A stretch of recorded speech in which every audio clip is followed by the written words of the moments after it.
बच्चों के लिए सबसे अच्छा मनोरंजन यहाँ है, इसलिए चैनल को अभी सब्सक्राइब करें और आनंद उठाएं। कई साल पहले की बात है। एक अनुपम वन में एक विशाल आध्यात्मिक ऋषि निवास करते थे। ऋषि के आश्रम के पास एक बड़ा हाथी रहता था जिसका नाम हाथीराम था। हाथीराम बड़ा ही विशाल और भयंकर था, लेकिन उसके मन में एक अच्छा दिल था। वह अपने आदमी भक्तों की सुनता और उनकी मदद करता था। एक दिन ऋषि अपने आश्रम के पास ध्यान में लिपटे हुए थे, तभी एक बड़ा भालू उनके पास आया। भालू का नाम भोलू था। भोलू बहुत ही धीरे धीरे चलता था और उसकी हरकतें बड़ी ही मीठी थीं। ऋषि ने भोलू का स्वागत किया और उसे अपने आश्रम में आने की इजाजत दी। धीरे धीरे हाथीराम और भोलू में दोस्ती हो गई। वे एक दूसरे के साथ समय बिताने लगे और एक दूसरे की मदद करने लगे।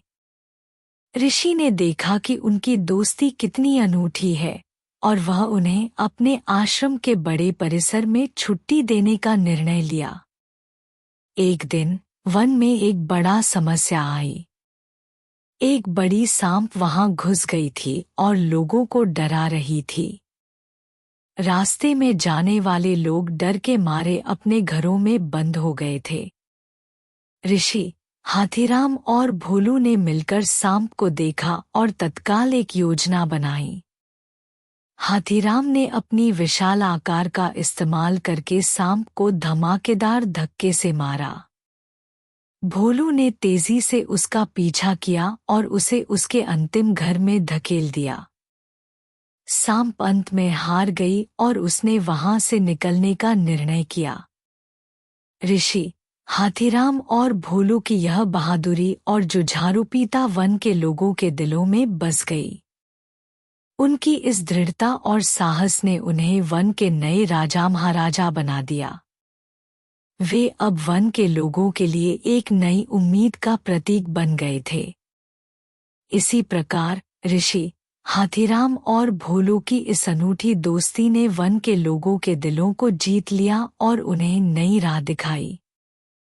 यह कहानी हमें यह सिखाती है कि सामर्थ्य और सहयोग से हम किसी भी मुश्किल का सामना कर सकते हैं। अंत में वन के लोग बहुत खुश थे कि उनके राजा हाथीराम और भोलू आगे बढ़ रहे थे।